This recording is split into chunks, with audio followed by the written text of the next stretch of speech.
Hello mga boss, ito yung Toyota Avanza na 2017 model. Ayun, nawalan lamig. Ngayon, bakit nawalan lamig? Walang pre yun. Check nga natin yung compressor niya. Tingnan natin di ba? Nasa yung langis. Di ba? Kaya yung iba pag nawawala yung pre, nagpapakarga sila ng pre yun. Ayun, kaya nasisira yung compressor. Kaya wag ugaliin na magpakarga ng pre yun pag nawala yung pre yun dahil may leak yung ganun. Kagaya nitong compressor, wala nang kalangis-langis. Buti. Ano siya, parang panis na rin yung langis nito, Ayun, may kunting black oil na rin mga boss. Tapos parang naingin na rin. Ano mga? Hindi, dito. Yan. Okay, kaya yun ang tanda nyo mabuti mga boss. Pag nawala ang lamig, huwag kayong magpapakarga ng pre-yun para hindi masira yung compressor natin.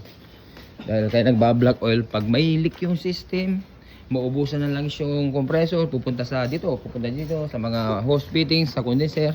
Yun, hanggat magbakal to bakal, yun ang magkukos ng black oil. Okay po mga boss. Condition natin to. Thank you.